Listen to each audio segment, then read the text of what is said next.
Bravo. Duket ajo gjëja kur flasun? Duket. Shikoj gjithë ajo e dukurat.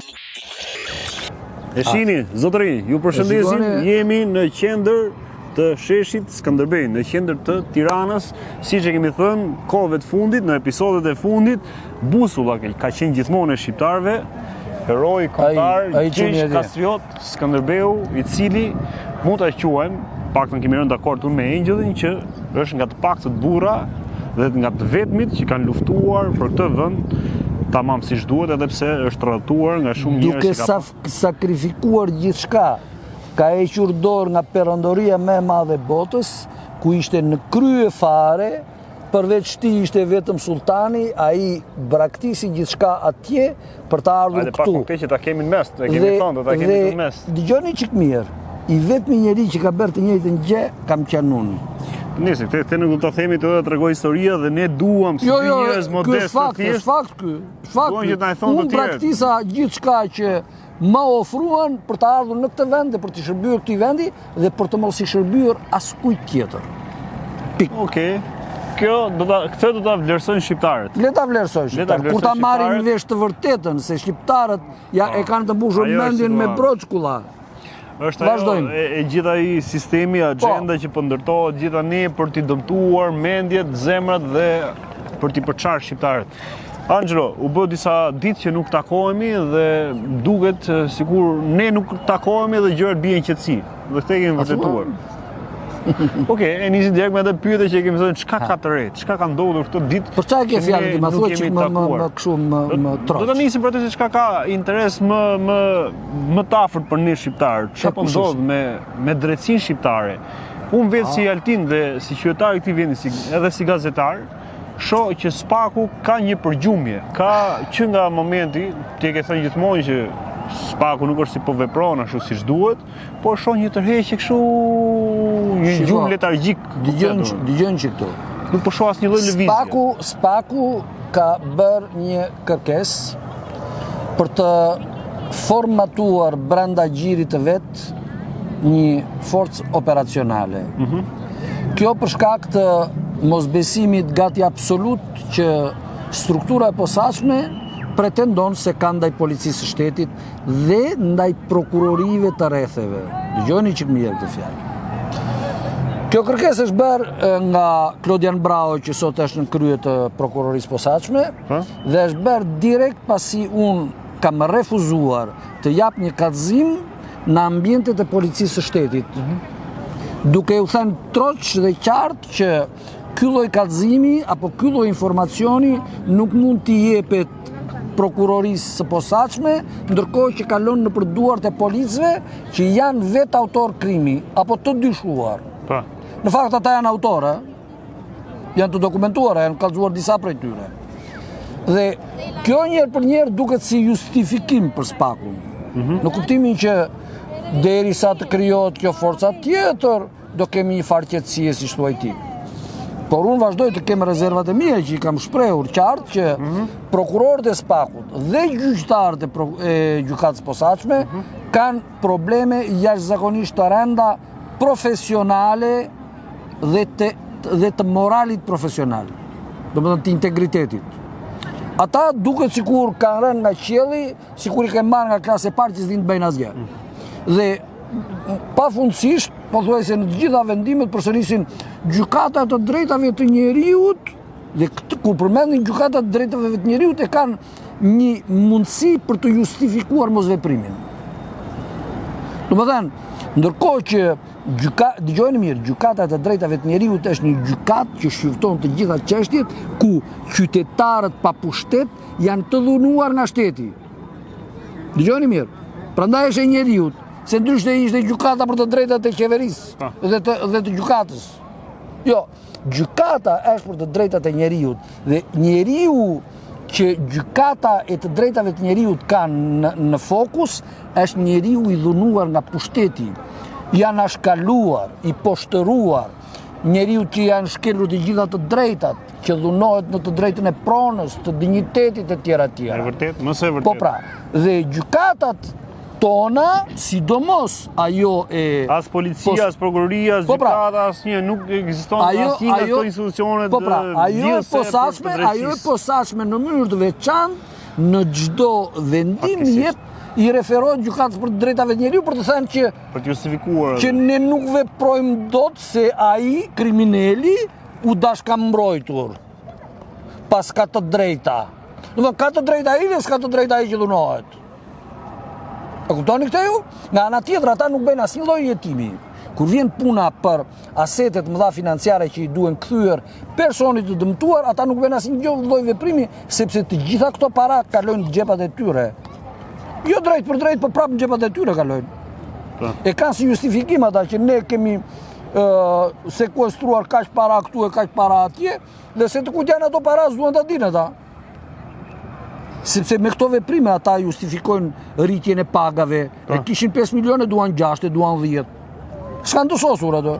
Kërkojnë ambiente më komode, kërkojnë dieta kudo që shkojnë, makina luksoze, më dhe të thash, rritje për rrogash e për miq e shok e çat duash ti. Dhe ky është një dem jashtëzakonshëm që i bëhet Shqipërisë. Ndërkohë unë duhet t'ju them këtu juve që prokuroria, ashtu si shpritej, tani po e them me emër Elfrida Bregova. Doli emër i ri tani, ja? Po, një emër i ri nga... Në fakt, kishte dalë ai, pavarësisht se mos e thash me emër. Okej, që se ke thënë ti publikisht. Nuk e thash me emër. Po, unë e thash që... vërtetuar, faktuar... Po, se kam vendimin në dorë. Për çfarë bëhet fjalë, çfarë është vajza? Është kallëzimi kundër Edi Ramës, për poshtërim të Republikës dhe simboleve të saj. Dhe zonja fillimisht mua më tha, zhduku mos shikojnë këtu, tha, mos më dilë me përpara, tha se unë bëj njerën. Po, çfarë është? Si përfundima e dha një mos fillim. Jo, çfarë është zonja? Prokurore. Prokurore, si kishte?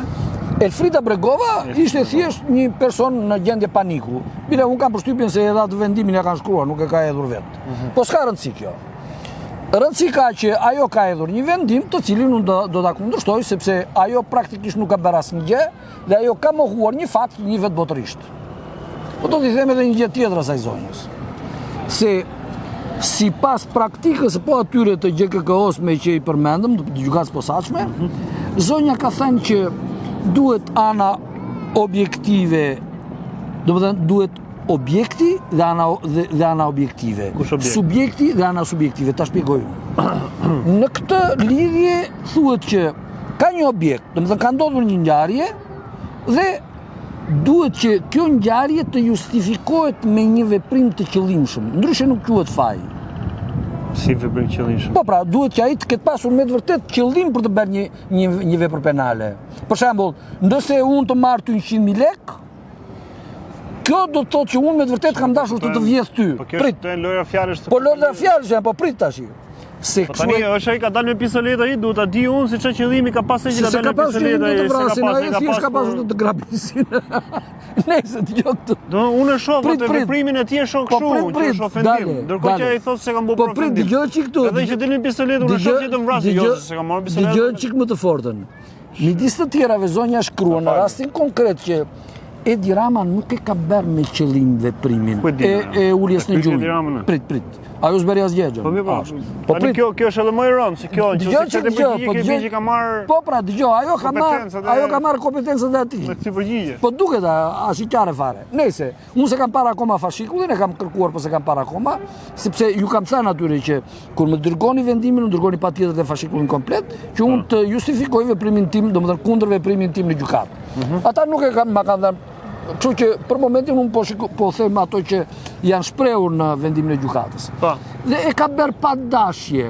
Tani, në gjuhën, unë po ja them italisht zonjës që ti pëlqej çik më shumë, ajo i ka thënë Edi Ramës incosciente. E kupton? Incosciente do të thotë njeri i papërgjegjshëm.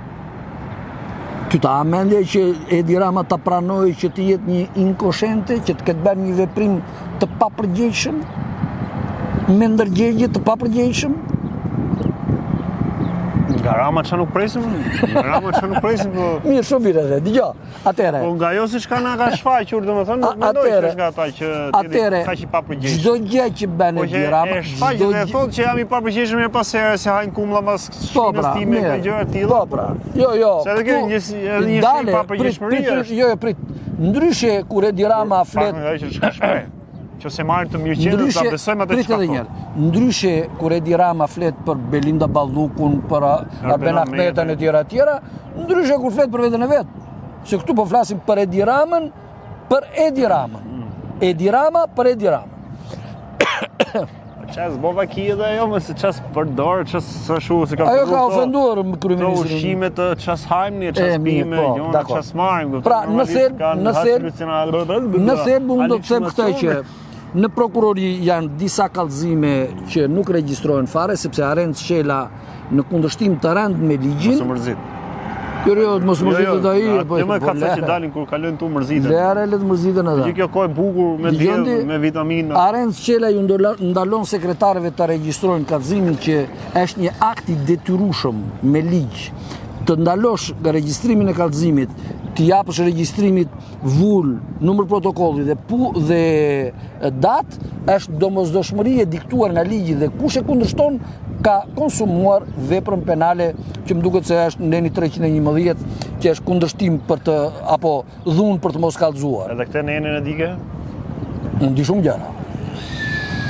Do më thënë, jo se i di unë, po se më detyruan ata të ti di. Kam bërë të që ti mësesh më mirë se sa ato. Ashtë. Ose edhe ata që i di, për ndoshta s'duan t'i bërë për shkak se... Dhe kallëzimet atje janë mal, është unë i kërkoj, dhe po ja them publikisht, shefi seksionit Ndini Tavani, për të disatën herë dje, më thot, unë nuk e arestoj Skerdilajt Bushin se e kam shok. Tani Skerdilajt Bushi është kallëzuar nga unë në prokurorinë e përgjithshme. Prokuroria e përgjithshme e ka çuar për kompetencë prokurorisë Tiranës, që në datën 18 dhjetor, domethënë para 3 muajsh, mbi 3 muaj, dhe këta kanë zhdukur kallëzimin. E kupton ti? Nuk duan të bëjnë asnjë veprim, i them shefit seksionit që është tani Ndini Tavani, që i them që arrestohet këtë zotrin, se ai jo vetëm që ka kryer atë aktin e falsifikimit dokumentit, më ka futur në dosje një akt të falsifikuar të Edmond Lekës në bashkëpunim me Altin Lilën, që ka qenë oficer policisë gjyqësore në drejtorinë e policisë në vitin 2016 kur është përpiluar akti, dhe kur unë kërkoja që të arrestohej ai, dhe përveç se kanë futur aktin e falsifikuar dhe gjithë dosja është falsifikuar, zotria ka zhdukur edhe atë që ka ardhur nga prokuroria e përgjithshme. E ka fshehur 2-3 muaj ata. Domethënë të paktën 1 muaj. Dhe tani që ja u kërkoj unë, nuk thon dot me ata që s'ka ardhur, por çfarë thon, nuk e arrestojmë Skerdilajt Bushin se e kam shok, thot Ndini Tavani. E kuptoni ju, këta e kanë arritur atje ku s'mban me. Prokurori më thot mua e kam shok, këta nuk e arrestoj. Atëre, prit. Atëre ai zotria nuk e hoqi imunitetin Balluku se ka shoqë. Çka është një Edi Rama nuk është njeri i ligjit dhe çun, është njeri i pushtetit, mos i ngatroni gjërat juve. Është njeri i qeverisë. Ha? Ne jemi nga Al Jazeera. Dëgjon ti? Po. Dëgjon ti? Edhe tani po ja them publik. Ne. Ju më kë jeni? Unë jam me Enver Hoxhën. Me Enver Hoxhën, bravo. Tani... Që pra, kush e ka vendosur? Ha? Kush e ka vendosur? Kush e ka vendosur te? Kush është ai? O Altin na lera atë. Skënderbeu. Jo, Skënderbeu është ai atje, Edi Rama. Jo, kush e ka vendosur të? O, që na lërë që kratë, të mbarë. Mirë, Enver Hoxhën. Profet Enver Hoxha. Grusht. Pjeri të tjerë. Rregull? Jo, thjesht sa për kështu. Tani, po letësh. Tani ti themi atij zotris, prokurorit dhe të gjithë prokurorëve. Për 20 minuta erdha. Me pyet këta ka vendosur Saliu.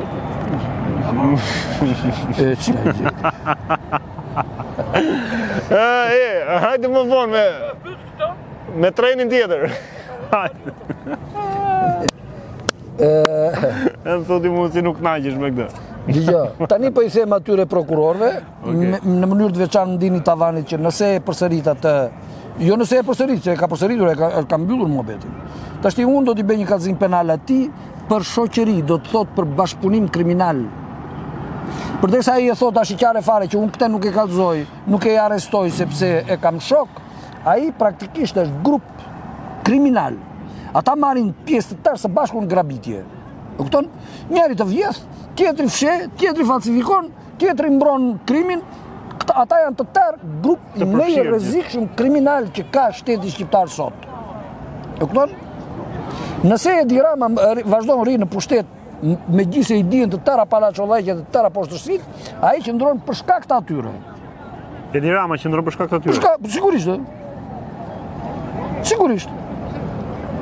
Gjithë ta bankierë që shikondi, këta biznesmen të mëdhenj, i shërbejnë pushtetit e Edi Ramës dhe të tërë së bashku grabisin njerëzit. Në grabisin mua si njeri, dhe grabisin të tërë shtetin shqiptar, domethënë popullin shqiptar, ku më shumë e ku më pak.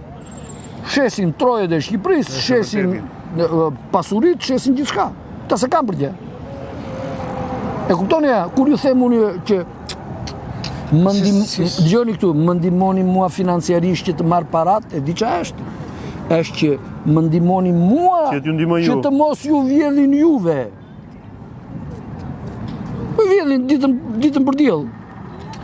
Ç'a ditë më Dita, shikoj. Shumë e bukur dita, ha? Ashtu. Po më e kisha fjalë më tani. Tash po çaj kisha fjalën tjetër se ç'a do thosh. Pse më kalon atë natyrën time, më jep informacion tani nga dielli? Nga dielli, nga koha kështu. Normalisht dielli është edhe Shqipëria e the ti pali. Jo, unë se thash për atë, unë thjesht e lësh në ajër.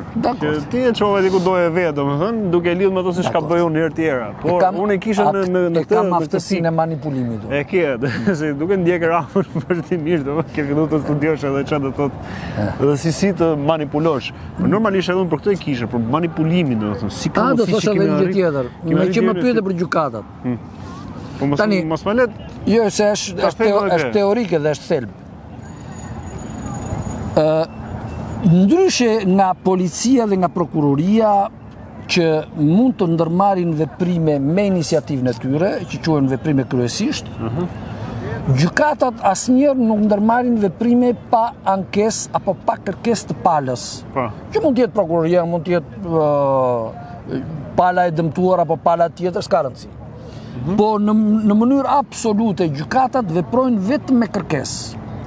E kupton? Nuk vepron vetë gjykata. Që do të thuash me këtë? Çfarë do të them unë? Gjykata e lartë, po edhe gjykata e apelit kanë filluar të ndërmarrin një serë veprimesh të cilat unë i kam refuzuar. Tash sqarojmë si situatë.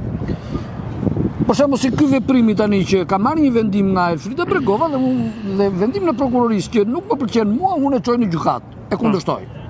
Gjykata shkallës parë më jep një vendim që mund më japin prapë të njëjtin vendim, unë prapë kam të drejtë ta kundërshtoj në gjykatën tjetër të apelit. E kështu me radhë deri në gjykatën e lartë. Dhe unë i kam bërë këto veprime. Dakor? Mirë po, me të dalë vendimi i formës së prerë, që ka brenda jo më pak se $50 milion, në fakt kanë 100 ai e sipër, unë kam kërkuar ndërprerjen e veprimeve të tjera në gjykatën e apelit dhe gjykatën e lartë. Dhe kam shkruar specifikisht që asnjë veprim të mos kryhet sako që nuk është regjistruar vendimi i apelit të formës prerë. Shumë mirë ke bërë. Dhe kjo është kërkesa ime që nuk mund të refuzohet. Jam unë kërkuesi. Dhe unë anulloj atë që kam kërkuar. Po, kam insistuar unë. Duke anulluar atë. Pse? Sepse këto vendime për shembull, po ai vendimi që ka denoncuar edhe Ministria e Drejtësisë, Lamallari, për gjyqtaren e apelit, është një vendim që flet për një fakt para 5 vjetëve dhe që është rikallëzuar. Domethënë, vendimi është i pavlerë. Edhe kërkesa ime është e pavlerë, sepse ajo është vlerësuar në një formë tjetër. Domethënë është bërë kallëzimiri. Në rastin e parë, domethënë në maj qershor të 2021-shit, kallëzimi ka qenë pa emër. E kupton? Por jo se me të vërtetë s'kishte autor. Policia nuk donte ta gjente, prokuroria nuk donte, nuk dha urdhër që të bëheshin veprime të shikoj se kush ka ndryer. E kupton? Dhe kallëzimet të tjera kanë qenë disa. Bilesisht të thash, edhe tani që po flasim ne, Facebooku im nuk ekziston. Ke pas tentativa tjera për ta rihapur për të Jo, kam bërë kërkesu në prokurori 2 herë, 3 thonë ato? herë. Asje, fare. Ky ndini tavani, nuk prek asgjë me dorë. Pse, është kështu, ka ndonjë problem? Jo? Ku ti gjau? I dhemi gishtat? Jo, re, unë kam edhe çunë të lagjës. Në kohën që unë jepja mësim, ai ishte nxënës në klasat paralele. Çka profesorësh keni qenë kështu, këtë breza që keni Po faqet zez, mos e pyet. Ja, jeni bërë pishman që keni ushqyer. Këta lloj. Nëse, Je rast që ma thua këtë brenda pak orëve, domethënë që edhe një profesor tjetër në shëron pishmonin që kishte edukuar. Edhe një herë të mbaroj unë. Në vitin 21 u bë kallëzim pa emër. 2 vjet më vonë u bë kallëzim me emër. E kupton? Me të dyshuar, siç e kam thënë, ka qenë Theodori Çami, Belinda Balluku, Bexhet Paçolli. Të tre janë në hetim. E kupton? 2 prej këtyre janë në hetim në SPAK. Tani, këta ç'a bëjnë? Japin Kastile një vendim që thot jo, ku përmendet emri Bexhet Paçollit dhe njerëzit kujtojnë se çështja e Bexhet Paçollit është mbyllur, sepse ky është qëllimi. Që të thonë, qëllimi është ky që vendimi njëra pas tjetrës të thonë që Angeli ja fut kot, ja gjykata e hodhi poshtë. Se kaq lexojnë njerëzit. E kupton ti? E dyta, kjo zonja ka marrë vendimin dhe e ka dërguar 2 vjet me vonesë. Gjyqtare apelit. Po ka me, sepse vendimi që unë kam quar, domethënë kam kundërshtuar vendimin e prokurorisë që e ka dhënë Anisa Qilimi. Çe vabe sot për zonë. Prit. Dhe në gjykatën e shkallës parë atë e ka konfirmuar, domethënë e ka pranuar vendimin e prokurores zoti gjyqtar Albert Meqe. E di kush është Albert Meqe? E kena përmendur, është personazhi që braktisi gjykimin e zotit Kastriot Palushi në gjykatën e shkallës parë dhe me njëherë transferuar në gjykatën e apelit. Domethënë, praktikisht këto vendime i marrin brenda një rrethi të caktuar njerëzish. Grup kriminal. Ata justifikojnë veten me çdo lloj veprimi. Që nesër pas nesër mos dalin se Angel Luka pati një padrejtësi nga gjyqtari Albert Meqa. Jo, se atë që bëri Albert Meqa i bëri dhe kolegja që po ashtu i dha të drejt prokurores. Çdo gjë është djallëzore. Ti je i sigurt çdo gjë. Një mal me dokumenta që nëse me të vërtet një profesionist i futet, shikon që aty ka grup të strukturuar kriminal shtetëror, gjithë shteti është bashkë. Po pse si futen këto profesionistët në Angel? Pse nuk i futen këto? Shiko, pyetja ime është kjo. Gjithë të shitur të blerë janë do? Të tërë të blerë. Apo të shitur, si duash ti. Po. Pazar janë gjithë. Pazar. Tashti, unë me të vërtet kur shikoj ato veprimet e atyre, bëj pyetjen kështu. Ora me të vërtet, janë argjuar kaq shumë para për njerëz që nuk din anë e ligjit dhe nuk kanë idenë e një hetimi, me të vërtet kaq analfabet, kaq mediokër. Ndoshta kjo është bërë qëllimisht, sigurisht është bërë qëllimisht. Kjo para të shkojë qëllimisht tek ata që janë analfabet dhe pikërisht pra. Jo. Si jo? Jo. Ata nuk janë analfabet. Ata prit. Nga dokumenta duket se janë analfabet. Po ata janë analfabet. Se janë, kanë brenda vetes ata një lloj profesionalizmi ose një lloj. Shiko këtu, ato veprime apo ato mos veprime janë aq të dukshme sa ata duhet jenë jo mediokër, po në fazën më fundore të një polici objekti. Jo të një polici që heton apo të një gjyqtari që gjykon një vepër penale. Janë fare blof. Dhe unë nuk e pranoj dot me logjikë që ata të jenë me të vërtet të këtij lloji. E kupton? Por ti je i sigurt që edhe shumë të zgjuar nuk janë. E kupton? Domethënë, amerikanët që i mbajnë sot në kontroll luajnë me të dyja. Një, sepse ata në një mënyrë apo në një tjetër janë korruptuar, janë të shitur, e kupton? Dhe e dyta, sepse ata me të vërtet nuk kanë ndërgjegje profesionale dhe mes që s'kanë ndërgjegje profesionale me të vërtet ju mungon shkalla e durë e profesionalizmit. E kupton? Kjo për gjykatën. Domethënë, unë kam shkruar qartë që mos të ndërmerret asnjë veprim derisa të regjistrohet dhe të ekzekutohet ai vendim. Pse? Sepse në fakt të gjitha çfarë shikon ti, ato 100 apo 100 e kusur kallëzime që kanë bërë unë, në fakt kanë vetëm një objekt, paran. Dhe ky vendim, domethënë procedimi penal 3271 i vitit 2022 ka objekt pikërisht paran në mënyrë të përmbledhur, ku përfshihet korrupsioni, bashkëveprimi kriminal midis bankave për të fshehur, për të vjedhur, për të mashtruar, për të mashtrim kompjuterik, për pastrim parash e tjera dhe për korrupsion. Domethënë, në vetvete ky është vendimi që nëse ekzekutohet, unë ja fus vrapet nuk vime me ty.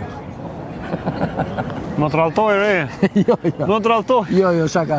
Domethënë kisha fjalën që nuk kam me arsye mund të vete në policinë, prokurorin, gjykata, nëse ekzekutohet ai. Po pastaj ti ke dhënë një shembull shumë mirë që shqiptarët ta bëjnë për veten e vet, ta bëjnë për veten e tyre, po duhet ta bëjnë për veten e tyre, se ata që unë nuk e bëra pak më larg që ta çoja deri në fund është siç e thie ti për rastin e prokurorëve, gjyqtarëve ose gjithë sistemit të kapur, të shitur ose të blerë që e tham të drejtësisë shqiptare. Vetes ja kanë futur amerikanët me këtë. Vetes. Ore këta mirë, po ne shqiptarët si nuk arrin ta kuptojnë këtë gjë. Jo, ne shqiptarë domethënë ti shqiptari një lloj tjetër, jo unë. Unë jam shqiptar, unë jam shqiptar si ai. Ti me kë lloj je? Po përderisa jam këtu me ty, mendoj ose gjykoj edhe ky është me mua. Dakor. Ke ditë tash. Ju e të tjerët me kë jeni? Tregoni veten me kë jeni.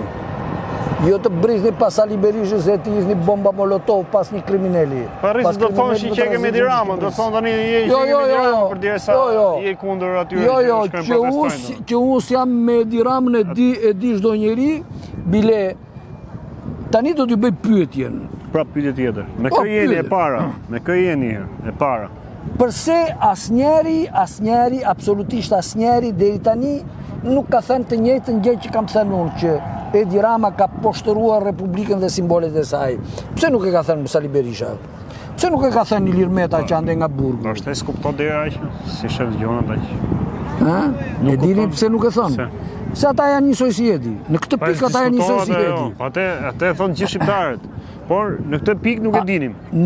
Ata janë gjithmonë. Edhe në këtë pikë. Ata janë tratarët më të rrezikshëm e më budallënj të Shqipërisë. Krijuar gjithsesi nga këta kanë krijuar zinxhirin e vet të tradhtisë. Gjithë njerëzit e tjerë që janë bashkëpunëtorë dhe që shkojnë mbrapa këtyre, që i lëpin bythën e këtyre, grupe, dëgjoj këtu, unë u them vetëm për interesat dhe çapën e bukës vet atyre, por kanë shkatruar Shqipërinë dhe po e zhbëjnë të vend që po e shohim çdo ditë. Unë u them me bindje absolute që me prova konkrete, me para, me akte, me veprime kriminale, me persona konkret, unë do t'ju nxjerr që Sali Berisha dhe Ilir Meta dhe Edi Rama dhe të tjerë të kësaj kategorie kanë bashkëvepruar për të grabitur, për të vrarë, për të trembur njerëz, e kupton? Për gjitha llojet e formave të krimit, me qëllim që të mbajnë pushtetin, të pasurohen sa më shumë dhe të mbeten të paprekshëm. Dhe ajo që shikon ti atje, spaku me fjalë, gjitha ajo struktura e posaçme, ajo është mburoja e krimit. Si eveniment kështu atje. Si është një objekt, një vend aty që shkojnë bëjnë sfilat, del ajo Monika, atje shkon Monika, kërcen Monika, atje bone, tallet e... Këta populli, domethënë të gjithë ata njerëz që pretendojnë se janë në luftë kundër regjimit, kundër shtetit autokrat, kundër shtetit të maskarenjve, të kriminelve, të ndërtuar në pozitë dhe në opozitë çfarë duash ti, duhet të bëhen bashk që të luftojnë këtë pushtet dhe të japin mundësi atij që ekspozohet, që një të ruaj nderin, dinjitetin, jetën, paprekshmërinë, edhe po të jeni bukën e gojës. Po pra, do jemi më të fituar nesër një. Kjo është vetëm zgjidhje tani për tani. Po prapë kam përshtypjen që do jemi më të fituar. Kush do di? Këta njerëz nëse do bashkëpunojnë me ty. Po sigurisht. Me të vërtetën. Po është për të shkatruar këtë nivel korrupsioni, nivel. Shiko këtu, kjo është vetëm mënyrë dhe mos e mbani mendjen ti drejtohemi Amerikës e ti drejtohemi Gjermanisë. Ata në radhë parë njerë kanë hallet e tyre, goxha të mëdha. Sidomos sot e kësaj lidhje. Sidomos sot. Nga ana tjetër, të gjithë këto vende e kanë fituar atë lloj shteti, atë lloj si thua mirëqenie apo ekuilibri shoqëror, duke luftuar ardhiqun. Janë investuar drejt për drejt ata, janë vrarë njerëz në luftë me pushtetin. E kupton? Po. Dhe shqiptarët çfarë presin? Pse e presin nga të huajt këtë punë? E kupton? Po edhe kjo, nëse ne nuk japim shenjën tonë, si do të vinë të huajt të gjë për ne, ndërkohë që ne nuk japim indicjen tonë. Po pra, pikërisht, ata në radhë të parë duan të kuptojnë, ore, dale, se po flet Angjëll Luka. Ama se një Angjëll Luka është. Po kur bëhemi shumë Angjëll Luka. Po kur bëhen shumë Angjëll Luka është tjetër pamje, edhe për ata. Tjetër qëndrim nuk e në ta. Po pra.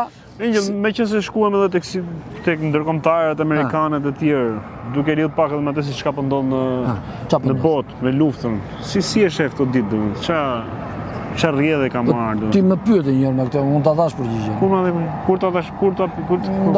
Një ditë para se të amerikanët të sulmonin Iranin, ata dash unë përgjigjen. Po pse vazhdon akoma pa më atë përgjigje? Pse ç'a ka ndodhur në një gjë ndryshe?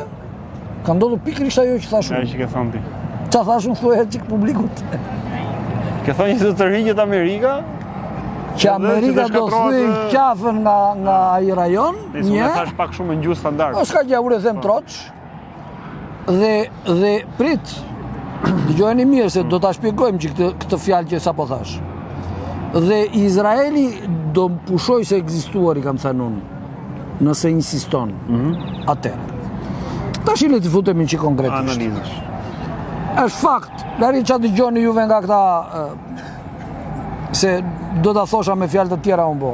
S'ka gjë, s'po e them.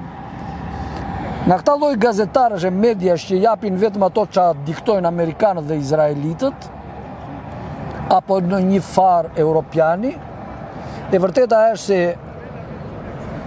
sipas burimeve shumë merë më të besueshme nga që kujtoni juve, në Izrael janë vrarë jo më pak se 10.000 njerëz. 10.000 njerëz? Jo më pak. Dhe kjo është e para 2-3 ditëve, se sot mund të kenë kaluar 20.000 e kusur. Dhe numri të plagosurve është shumë herë më i madh. Sipas të dhënave që unë i quaj të besueshme, pastaj gjithsekush ka ata kanë ndarjen e vet. Çezën e vet. Ashtu dhe. Netanyahu nëse s'ka vdekur ja ka mbathur. Brenda ushtrisë ka mutini. Që thot? Që do thot rebelim, luftë brenda. Po, brenda ushtrisë. Që Irani ka kontroll komplet. Që Irani ka zgjisuar një numër jashtëzakonisht të madh agentësh të Mossadit, përfshirë edhe kreun e Mossadit. Që aktualisht njerëzit po shikojnë live se si iranianët dhe grupet e bashkuara me Iranin, sidomos ata të Irakut dhe të Hezbollahut, kanë sulmuar jo vetëm Izraelin nga të katra anët, po edhe të gjitha rezidencat e ushtarakëve amerikanë në rajon. Dhe natyrisht numri i të vrarve nuk është 13 si thot zoti Trump, po shumë herë më tepër. Që para një jave trupat iraniane kanë kapur 173 forca elit, forca delta amerikane që kanë zbarkuar në Iran, i kanë kapur qefesht. Tani, kjo është ajo që unë e kisha parashikuar. Po, e vërtet është. Dhe mos harroni një gjë, është një thënie i paralajmëruari i shpëtuari. Njerëzit që kanë dy paramend, këto fjalët e mia, nuk i marrin si armiqësi, po i marrin si paralajmërim. Mos shko atje që të gjesh vdekjen. Dhe këto si janë fjalët e mia, janë fjalët e amerikanëve. Ushtarakët më të mirë amerikanë kanë thënë Trumpit mos shko atje. Prej vitesh, jo sot, prej vitesh. I kanë thënë mos u fut në Iran. E kupton ti? Pastaj kemi katastrofën financiare për shkak të bllokimit të Hormuzit dhe të gjithë burimeve energjetike. Po mirë, po deklaratat e prit të mbaroj dhe një tjetër. Dhe nga ana tjetër prit. Jemi dakord me tërheqjen e Trumpit për negocim. Jo, s'është vërtet. Që dalë në media. Jo, në media ai ka dalë po në atë kohë. Po në atë sekond që zoti Trump ka thënë kemi rënë dakord për negociata për armë pushim 5 ditor, në të njëjtën sekond ka dalë ministri jashtëm iranian dhe ka thënë Trumpi ja fut kot. Po pra, pas asaj doli prapë të nesër. Kush doli të nesër? Po, ministri. Ata që okay, bien dakord të rriqin ata kanë thënë troç, jo, ata kanë lejuar hyrjedaljet në ngushticën e Hormuzit. Po dëgjon apo? Po të dëgjoj. Ata kanë lejuar hyrjedaljet në ngushticën e Hormuzit, përveç se për anijet që kanë lidhje me Izraelin dhe me Amerikën. E kupton? Ata kanë kërkuar $800 miliard dëm shpërblim dhe shkullen nga kërkesa. Ata kanë kërkuar që bazat ushtarake amerikane të shpërbehen të gjitha në rajon, të kërcasin e tikin. Hajde, kushte që pas ke vendosur, hajde. Jo, i kam thënë unë, do mban mend ti. A thashun që ata do këpusin qafën. Që të pus qafën. Prit, ata kanë thënë që Izraeli të mos ketë me kurrë armë të shpërbehet, dhe e vetmja mundësi që Izraeli të vazhdoj të mbjetoj si shtet është që një forcë ndërkombëtare të vihet në mbrojtjet e Izraelit, por që Izraelit mos ketë vetë ushtri dhe armatime të rënda. E kupton? Dhe ata kanë bërë të gjitha këto kërkesa që me qëllim që të ruhen nga agresionet e njëpasnjeshme. Ata kanë thënë troç, ne nuk i besojmë atij fakti, domethënë atij pakti që na bën amerikanët para një viti, domethënë në qershor vjet. Që brenda 12 vjetëve ata pushuan luftën. A mendoni si me këtë çfarë mundot tani me zbrapsin e Amerikës dhe si në çgjendje me ato shifra statistika që solle për Izraelin, mendon si kjo mbyll domethënë kapitull apo? Dalate kanë thënë, unë nuk them gjëra që si di. Unë them atë që kanë thënë iranianët. Po pra, luftën, jo këtu. Në hile të Izraelit dhe Amerikës për të rikthyer prapë për të vënë. Po. E kanë thënë vetë ata. Ne nuk e pranojmë këtë sepse e dim që ata janë ileqar. Nga ana tjetër, ata kanë thënë luftën se kur mbaron e dim ne. Ka thënë Irani. Po. Që do të thotë, ne pa i çfarosur të tërë këta që janë rreth rrotull që na bjen në qaf, ne nuk heqim dorë pa mbaruar me këtë punë. E kupton? Dhe unë ta kam thënë që në sekondën e parë që ata do bëjnë namin. Do thotë dikush tani, thotë pse po e mbron me kaq fanatizëm, domethënë Irani.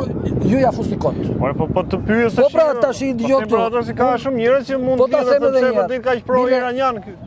Po s'jam pro-iranian unë, bile unë jam më pro-amerikan se kushdo. Po. Jesi amerikani që ka thënë Trumpit mos shko aty. Po pra, mos shko aty çun. Unë kam thënë troç aty mos shko.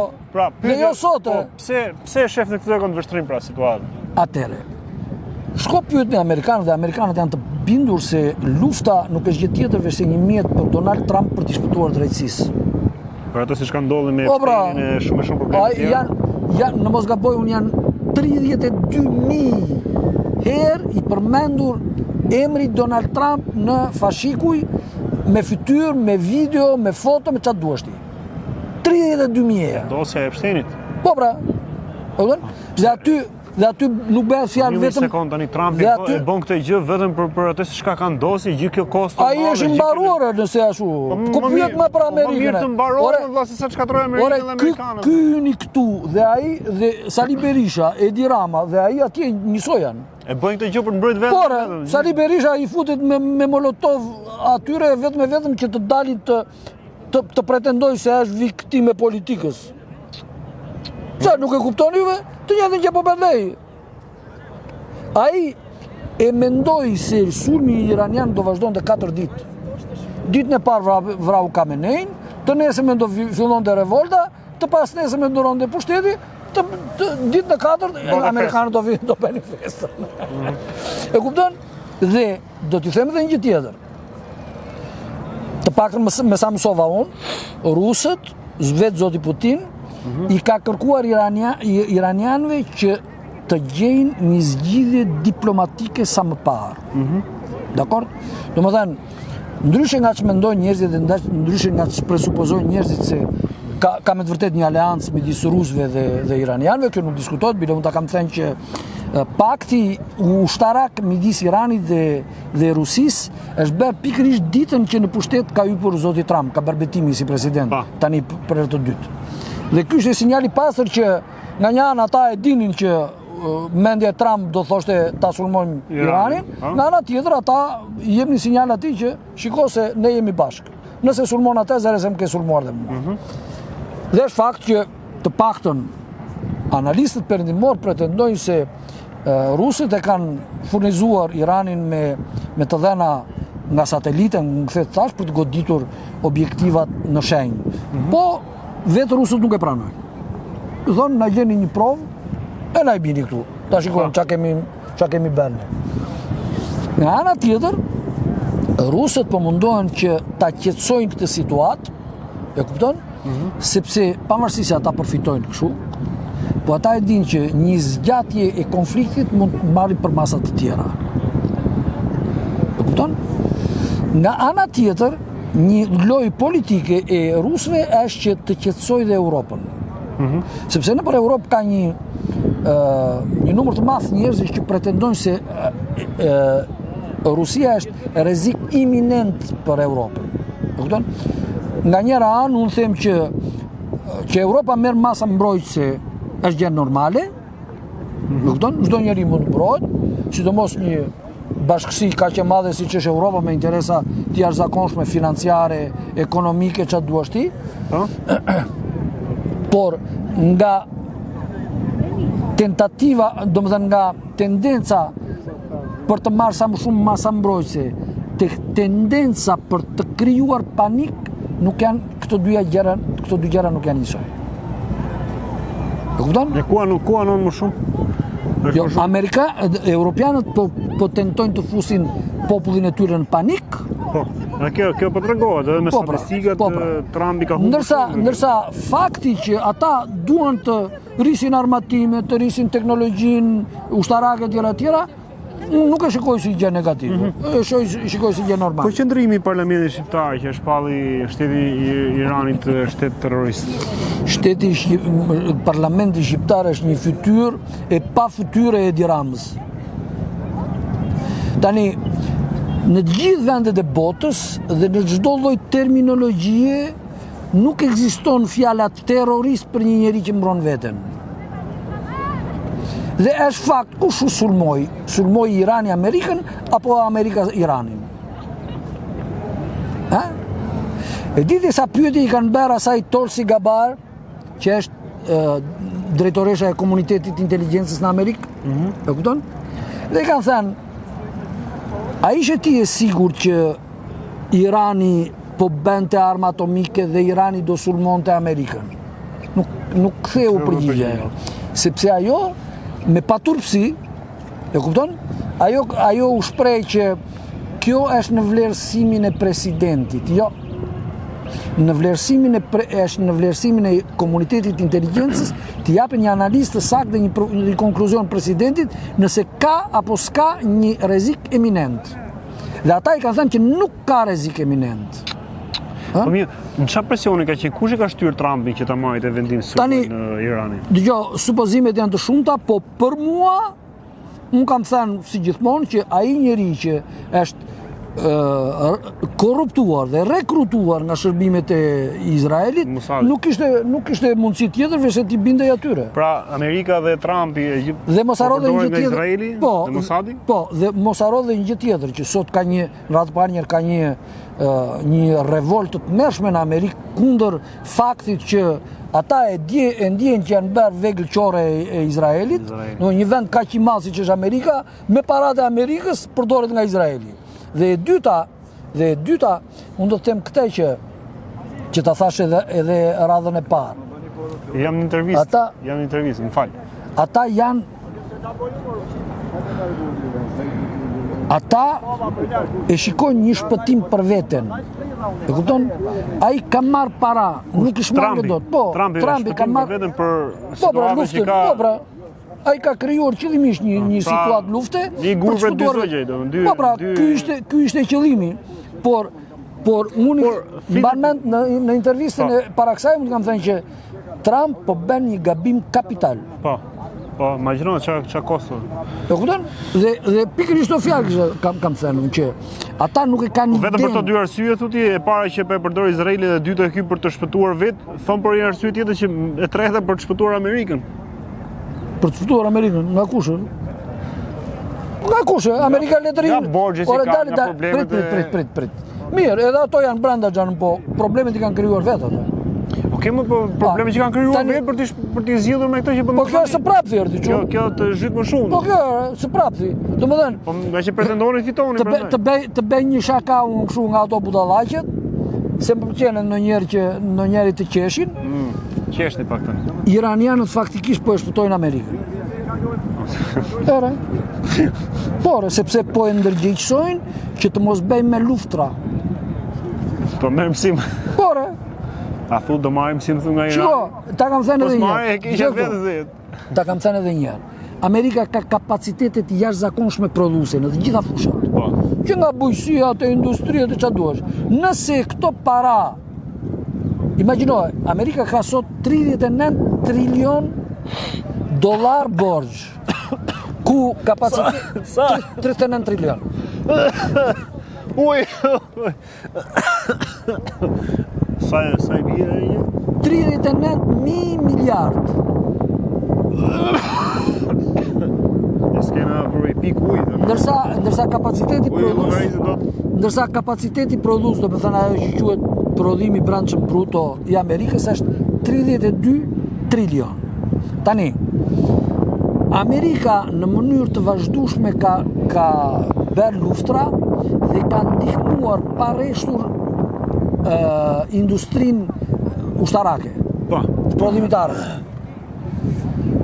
Nëse këto para që i ka marrë industria ushtarake do t'i merrnin degët e tjera të ekonomisë, atëherë Amerika, jo vetëm që s'do kishte borxhe, sepse këto borxhe i ka të vetat, Po. do të thënë, borxhet që ka shteti amerikan, i kanë parat, i kanë Boeing,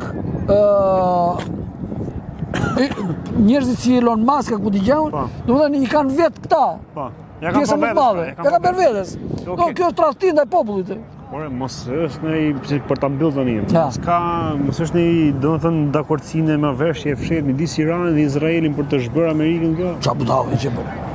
Amerika, Çe ke këto pyetje më? shiko këtu, mirë. Irani dhe Izraeli janë armiq të përbetuar të njëri tjetrit. E kupton? Ka, po mos Izraeli është armik i përbetuar i vendeve aty rreth rrotull. E kupton?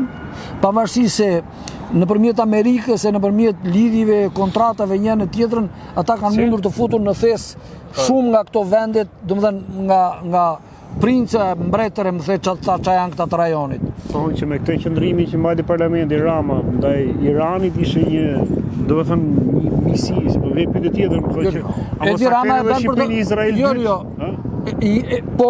Ka zëra? Që Shqipëria ta kthejë një Izrael të dytë? Edi Rama është armik i përbetuar i Shqipërisë. I shqiptarëve. Po, Kështu që a rrezikon që Shqipëria të kthehet në Izrael? Po s'ke nevojë të ma thuash ti mos, se ta kam thënë që para një viti unë që kur ai tenton të japin Sazanin e ka bërë pikërisht për të punë. Për të punë. S'po ta them sot. Po për atë Pashalimani, nuk do flasim në ditën e Po njësoj është, s'ka rëndësi, e njëjta temë. Atë kam thënë unë gjithmonë që Zoti Kashner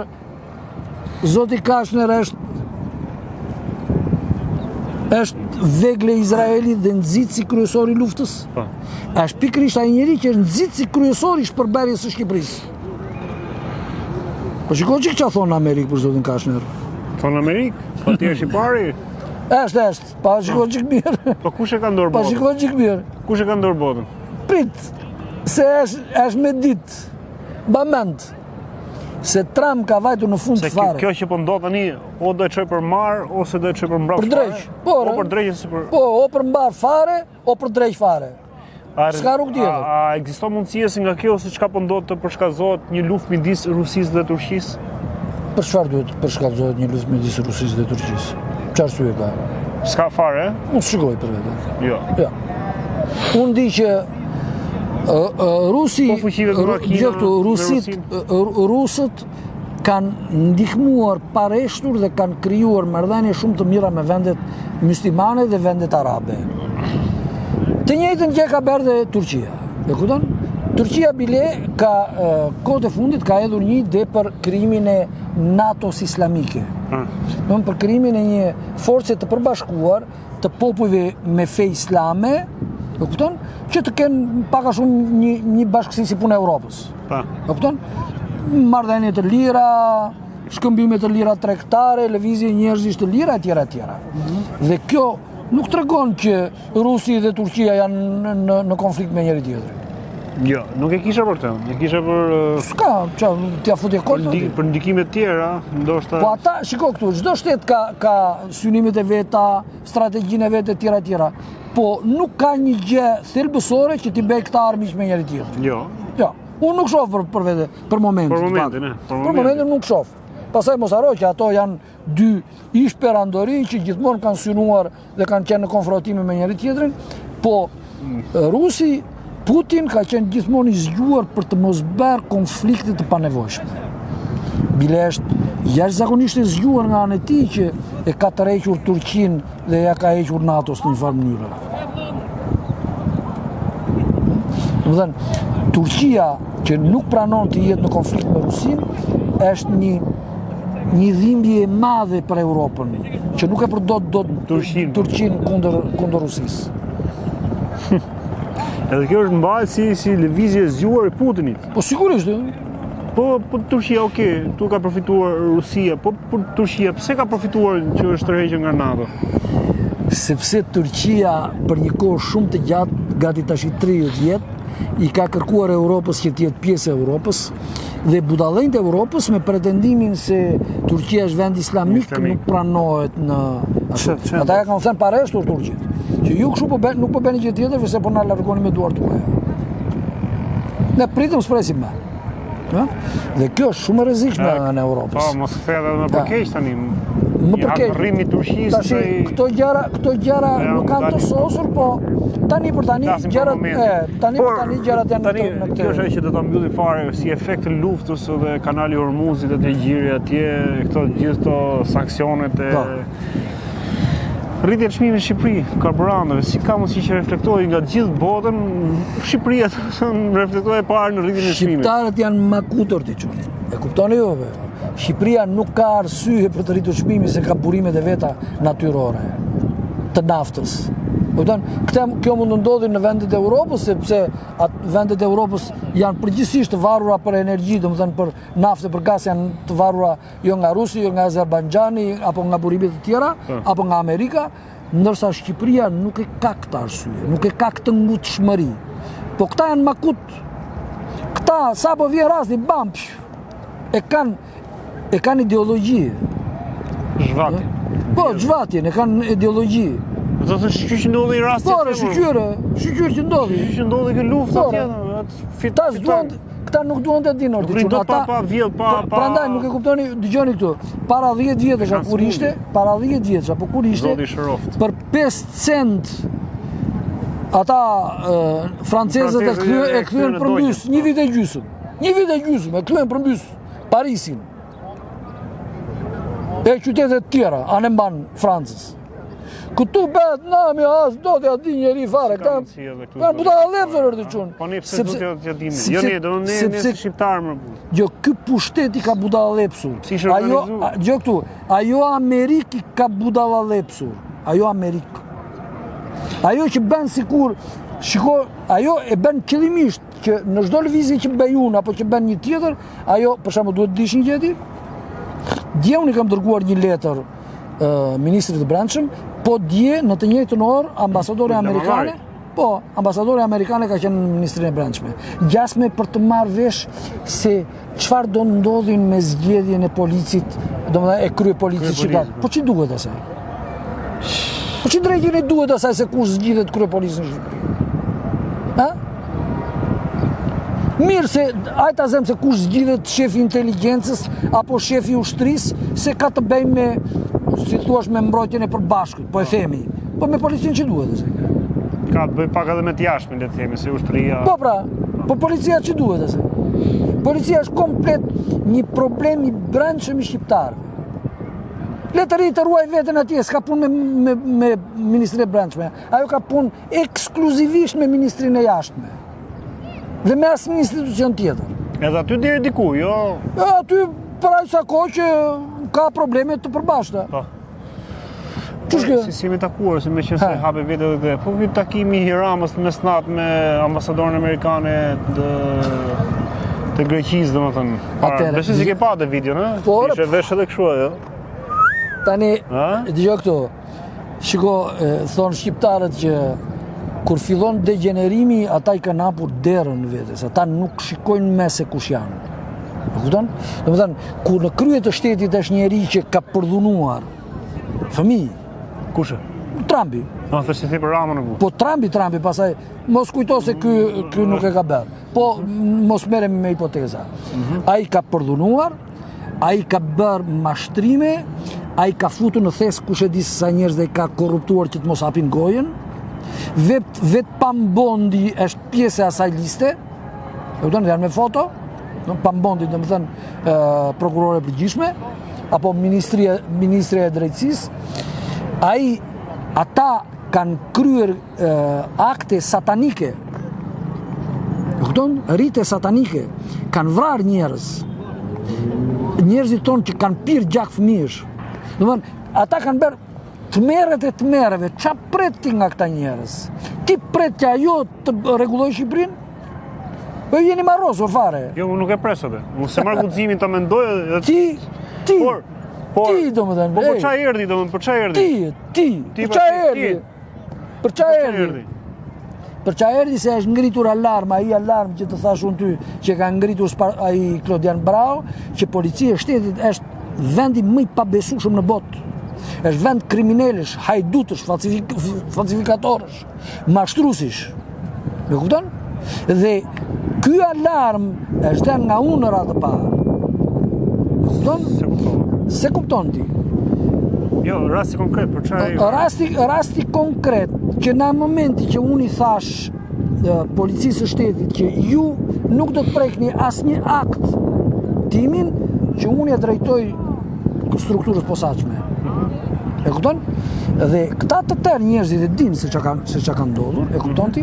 Edhe për mendimin tim, edhe eqja e kryepolicit Edhe eqja e kryepolicit ka qenë pikërisht një akt që i referoi kësaj ngjarje dhe jo ngjarjes tjetër, sepse fakti që dalin 20-30 huligan aty e hedhin molotov mund të ndodhi kudo, nuk përben me të vërtet.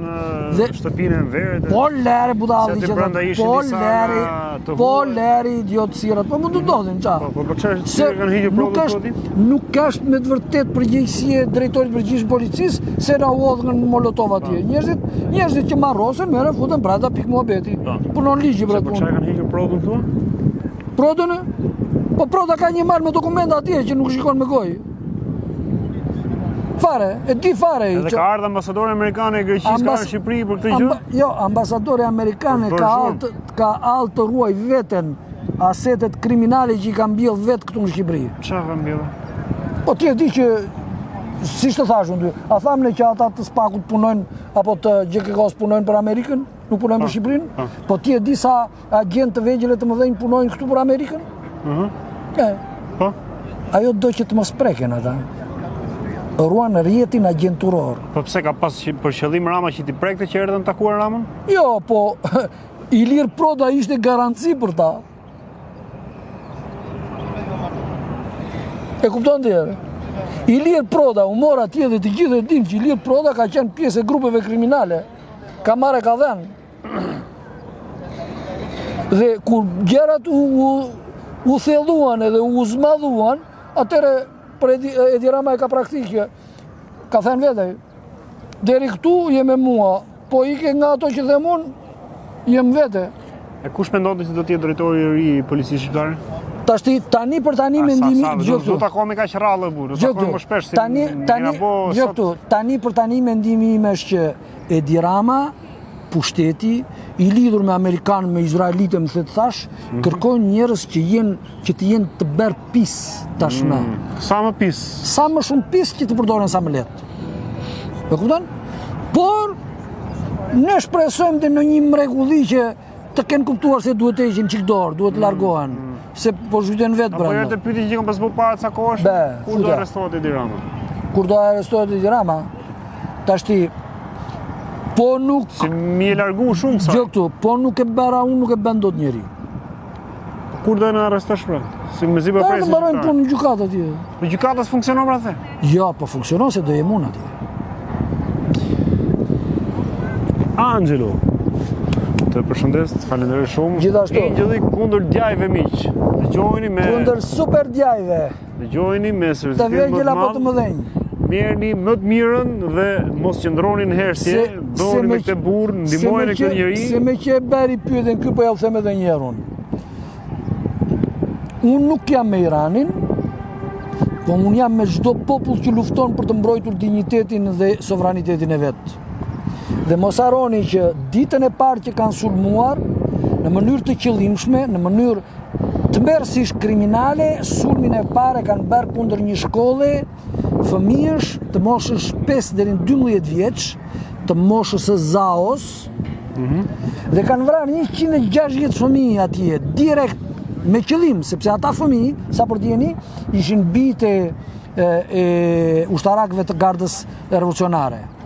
Domethënë, ai zoti Rama që i quan iranianët terrorist, të mendohet edhe një herë për fjalën e vet se nëse do t'i ndodhin larg qoftë në ngjesh Zaos, ai do t'i vinte flakën gjithë botës. Prandaj të mendohet mirë ai zotëria ku flet për terrorist. Ai s'ka turp që quan terrorist palestinezët, ndërkohë që Izraeli e rrafshoi Palestinën dhe ka vrarë mbi 80.000 gra fëmijë, 80.000, jo 1-2. Ligji të dënon për një njeri të vetëm me burgim të përjetshëm. Ai Edi Rama me këtë fjalë mjafton një 80.000 burgime të përjetshme. Me të tërë budallën që ka me vete atje që ngren dorën Irani shtet terrorist, Izraelin e kemi mik. Mbi të tru të kokë, zërë. S'kam çfarë them.